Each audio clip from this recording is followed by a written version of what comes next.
Moin Zen everyone and welcome to another new episode of the Therapeutic podcast.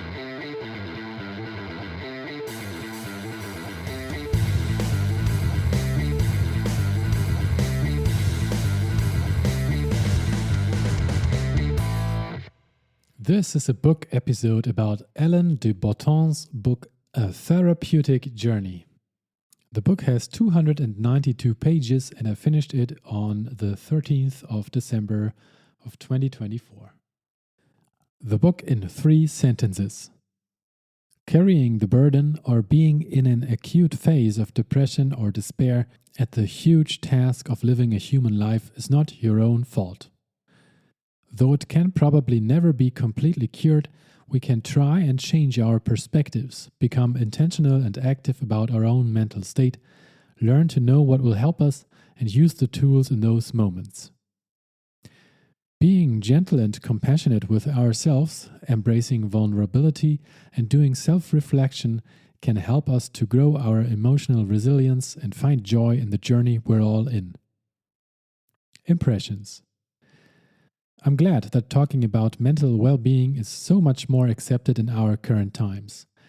I remember that in my own childhood it still used to be a topic to avoid at all cost. Now I discuss it with many of my friends quite openly, and I'm convinced it always helps both of us to talk about the emotional state one of us currently finds themselves in. I myself am no stranger to phases of sadness which border on depression. I put high pressure on myself and would like to be better than I actually am. It's hard for me to accept the current state. You could argue that this is also precisely what helps me grow, because I'm not content with how things are. And in a way I agree, the thought of me not being enough serves me. But it's also a thin line, and failures often weigh heavier than achievements to me. People who know me well are aware of that, and it's no accident that I was recommended to read this book from 2 separate people at around the same time this year. I'm very happy they did. The book doesn't claim to do anything, but it is in fact a guidebook for overcoming and dealing with these hard times. It is calming and friendly. It doesn't accuse you, and it doesn't look for causes. The book just is. I like that especially about it. There's no 10-step plan to get rid of it once and for all, because that would be an illusion. The author's language is very careful and flowing, creating an atmosphere you'd imagine at a wellness retreat somewhere in the mountains or by the sea. It was amazing to me to feel what de Botton created with his words. The first 10th of the book had a curious impact on me, though.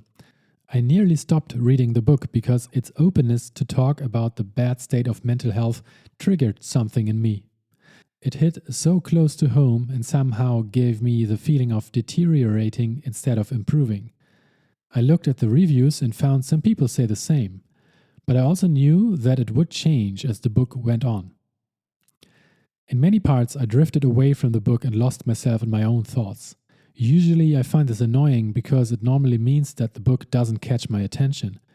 But I became aware that in this particular book, that's a good thing.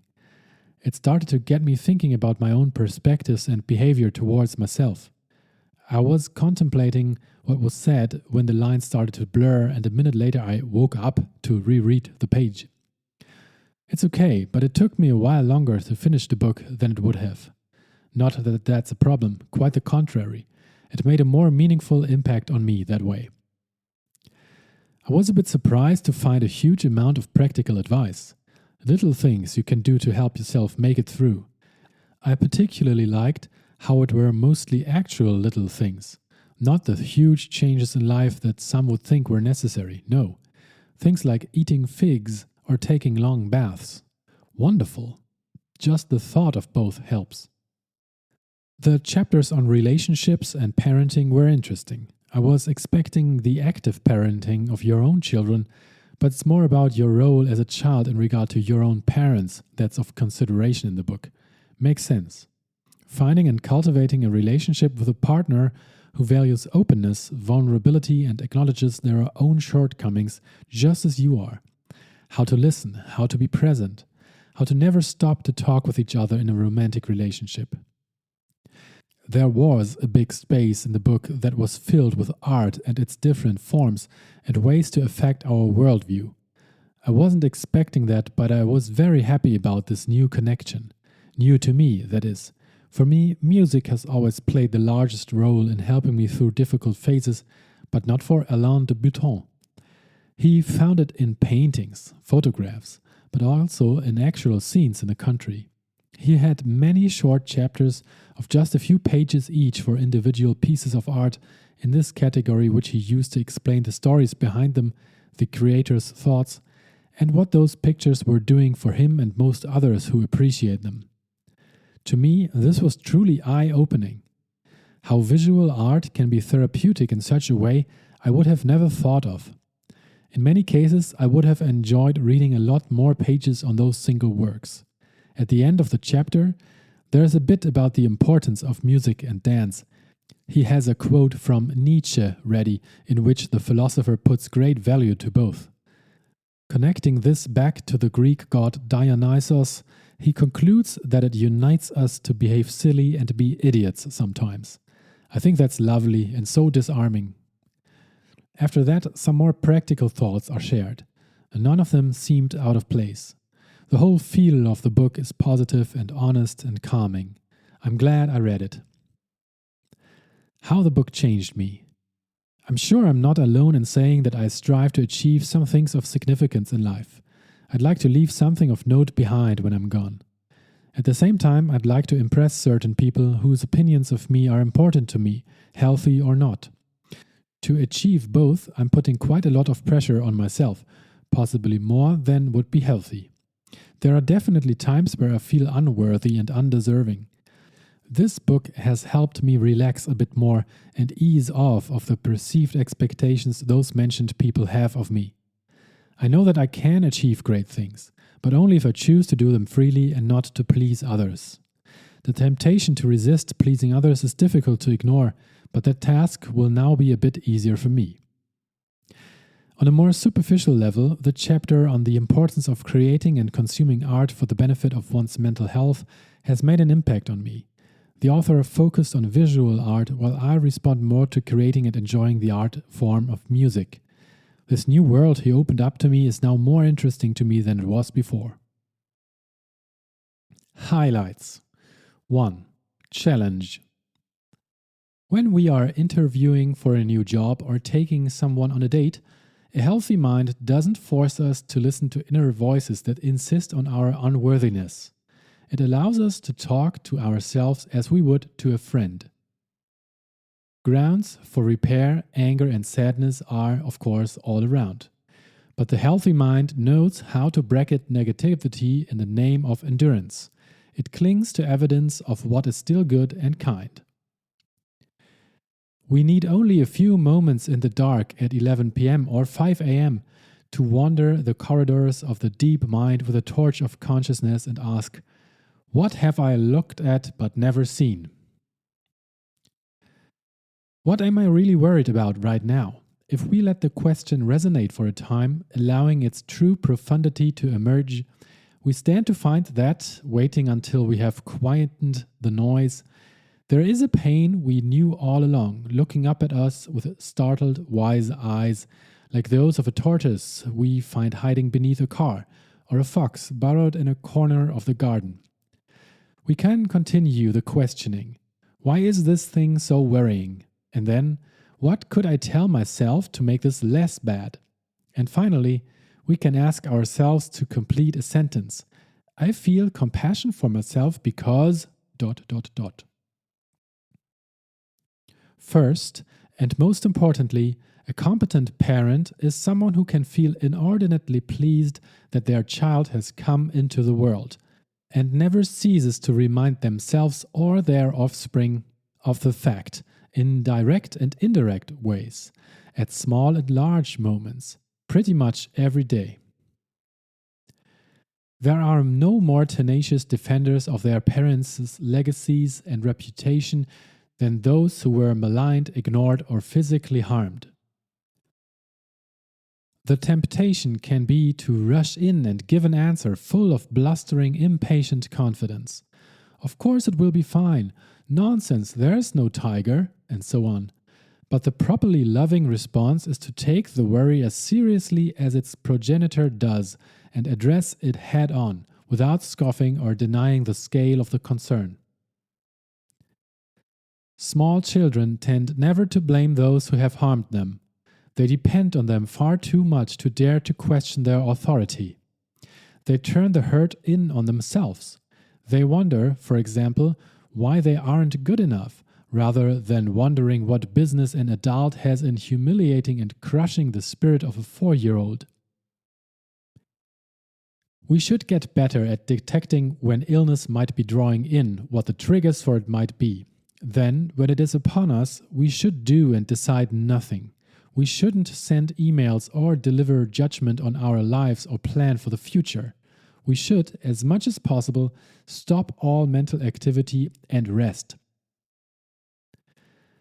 The priority is therefore to go back and, just like Otsuka in her project, stand beside our younger selves in all their difficulties. We should slip into our bed the night we were sobbing after having been shouted at. We should take ourselves to school and sit at the desk next to ours and tell ourselves what we so needed to hear but never did. It is one thing to promise us all a chance of success. It is another to hint, as our era constantly does, that a modest destiny is essentially unacceptable. We can no longer look elsewhere to explain why we have floundered. We can no longer blame the gods or bad luck. Winners make their own luck, goes the modern mantra. So we must logically also pay the full, unmitigated price for our failures. As ever, salvation comes through self-awareness. There is nothing inevitable about safe hatred. We are treating ourselves unkindly because people were in the past not especially kind to us.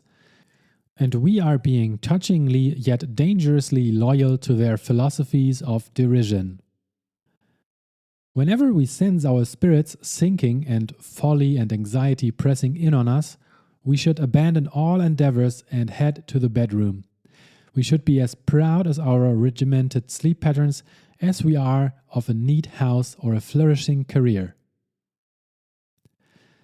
In our ill moods, we are unlikely to have the energy to cook or even think about food, so we can end up highly vulnerable to the blandishments of processed dishes.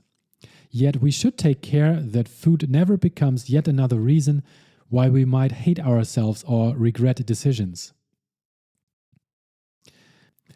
It is a sign of our lack of civilization that we insist on thinking of baths primarily as tools to clean ourselves with, rather than honoring them as what they truly are, instruments of mental health.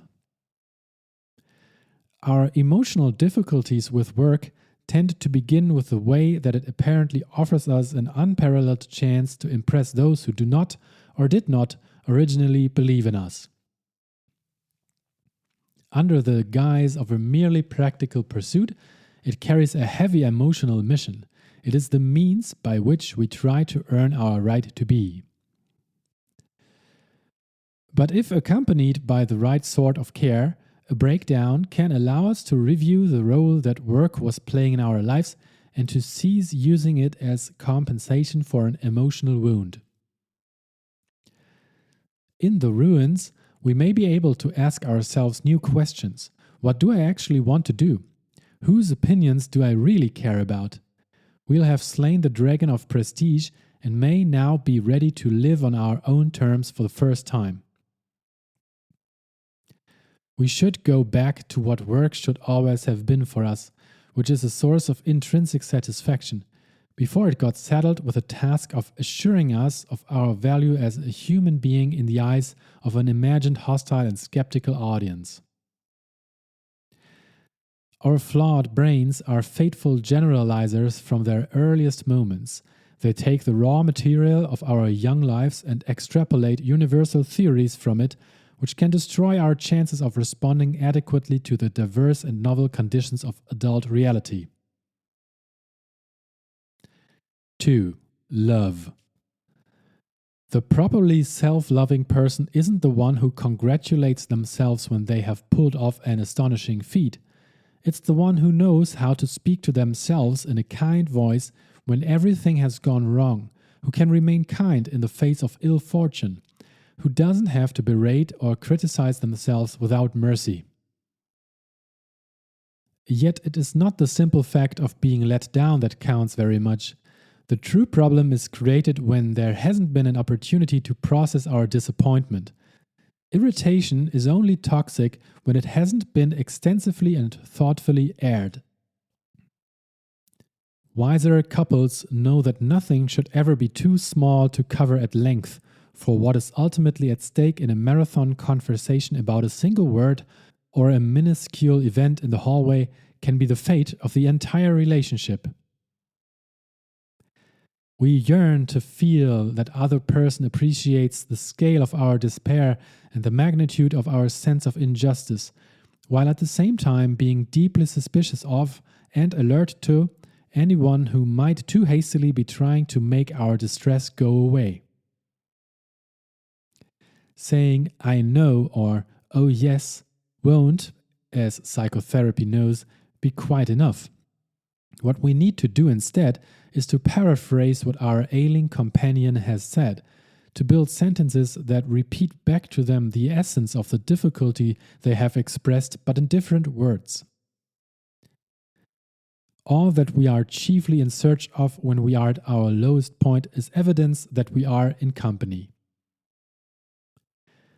As therapy sees it, the chief difficulty is not to identify someone's problem, but to help them see, feel, and accept it.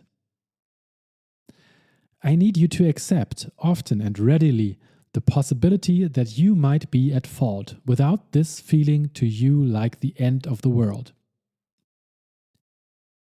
3. Art. Once we have learned to draw value from inexpensive things, we can never be poor, whatever our ostensible level of wealth, and we can never be bored, however quiet things may have become. Mount Fuji's beauty, visible on a clear day when its cone is newly sprinkled with snow, makes it a little easier to accept that we will die, that our plans will be ground to sand, that what we achieve will not matter, and that we are as nothing next to the eons of time to which the earth has been witness. Nature doesn't care one bit about us, which is both the origin of our damnation and, when we have learned to identify with its motions, a source of redemption. We have to live knowing that most of what we do is in a cosmic sense ridiculous. Our lives are no more profound than those of an earthworm and almost as fragile. We should be allowed to weep without being hectored into positivity. Our true overlooked right is not, after all, the right to happiness. It is the right to be miserable. Children lack the language or wherewithal to be able to explain them with requisite adequacy.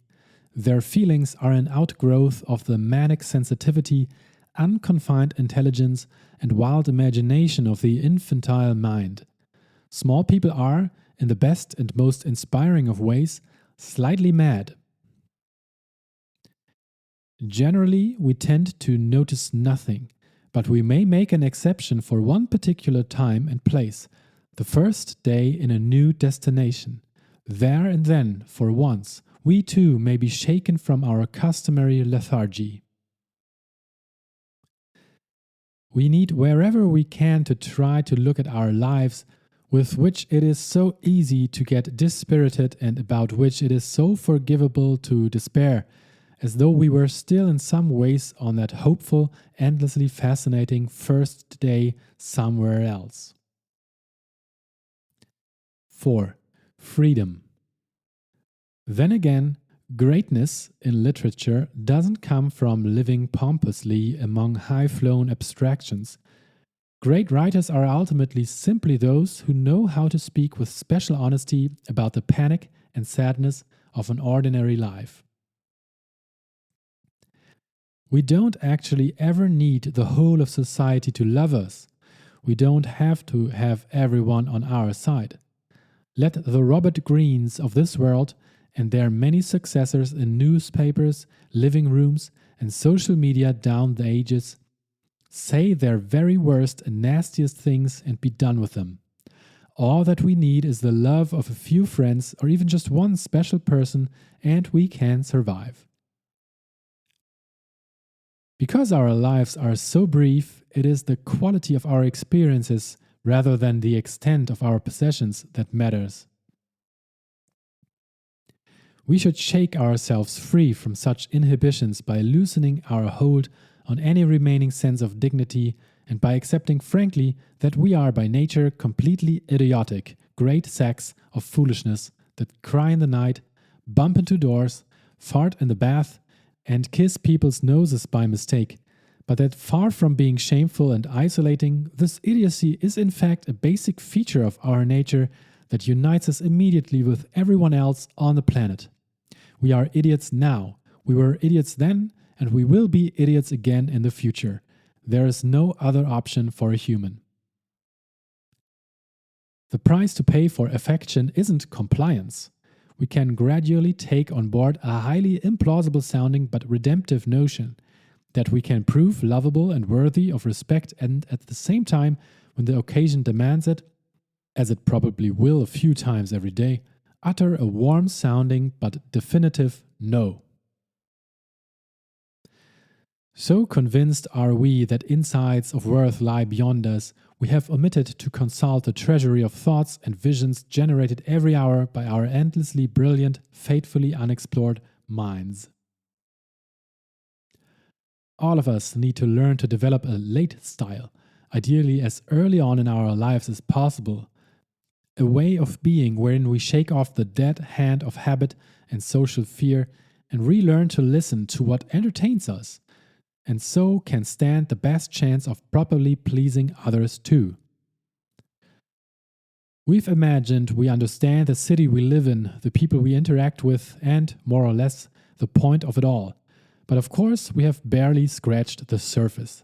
We have grown bored of a world we haven't begun to study properly, and that, among other things, is why time is racing by.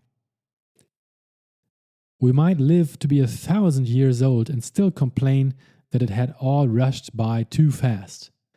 We should be aiming to lead lives that feel long because we manage to imbue them with the right sort of open-hearted appreciation and unsnobbish receptivity, the kind that 5-year-olds know naturally how to bring to bear. 5. Hope. All societies have collectively clung to highly peculiar ideas that in time have been revealed to be deeply mistaken and often close to insane. It would be impossible if the same were not true of our own times. Buddhism cannily understood that most humor arises from the omnipresent gap between our hopes and the available reality. We laugh not because things are happy, but precisely because we have been helped to recognize that they are so damnable and incorrigibly sad. Our laughter represents a release of tension at the awfulness of everything. Voltaire was enraged. Of course, science wasn't going to improve the world, it would merely give new power to tyrants. Of course, philosophy would not be able to explain away the problem of evil, it would only show up our vanity. I have only 20 acres, replied the old man. I and my children cultivate them, and our labor preserves us from 3 great evils: weariness, vice, and want. We should know well enough at this point that humans are troublesome and will never achieve, at a state level, anything like the degree of logic and goodness we would wish for. We should never tie our personal moods to the condition of a whole nation or people in general, or we would have to weep continuously. We need a project. It shouldn't be too large or dependent on many. The project should send us to sleep every night weary but satisfied. It could be bringing up a child, writing a book, looking after a house, running a small shop, or managing a little business. The melancholic position is ultimately the only sensible one for a broken human. It's where we get to after we have been hopeful, after we have tried love, after we have been tempted by fame, after we have despaired, after we have gone mad, after we have considered ending it, and after we have decided conclusively to keep going. It captures the best possible attitude to pain and the wisest orientation of a weary mind towards what remains hopeful and good. Think highly of life is, through a Hindu lens, a fundamental intellectual error. As Hinduism sees it, our real purpose is to be done with life forever. That is the true summit of existence. We continually exaggerate both the importance of setbacks in our individual lives and, more broadly, the significance of these lives within the greater span of planetary existence. And as a result, we panic far more than we should, and we laugh far less than we might. Anyone who thinks of a 5-hour journey as long or a 3-minute download time as slow is going to have problems finding perspective around a great many travails. We may not even be misanthropes at all. We may just secretly, without having known it ourselves, have all along belonged to that narrow aristocracy of the heart, the happy few. Cynics are only idealists with awkwardly high standards. Conclusion. Astronomy is the true friend of the melancholy mind, NASA and ESA its presiding deities. Through our immersion in space, our alienated perspectives can be confirmed and returned to us with dignity. And there are thoughts we should be ruthless in chasing out, about how some people are doing so much better than us, about how inadequate and pitiful we are, about what a disappointment we have turned out to be. The latter aren't even thoughts. They have no content to speak of. They cannot teach us anything new. They are really just instruments of torture and symptoms of a difficult past. We'll need ruthlessness in expunging certain other people from our diaries, people who harbor secret resentments against us, who are latently hostile to self-examination, who are scared of their own minds and project their fears onto us. A few hours with such types can throw a shadow over a whole day, as their unsympathetic voices become lodged in our minds and feed our own ample stores of self-doubt. We shouldn't hesitate to socially edit our lives in order to endure. We are good enough as we are. We don't need huge sums of money or to be spoken of well by strangers. We need time to process our feelings and, lying in bed, say, or in the bath, soothe our frightened minds. We should take pride in our early nights and undramatic routines. These aren't signs of passivity or tedium. This concludes this book review about A Therapeutic Journey written by Alain de Botton. I hope you enjoyed this. Maybe this inspired you to pick up the book yourself and read it. There's a link to buy it in the description of this podcast episode. Thanks again and have a great day. All the best to you. Bye bye.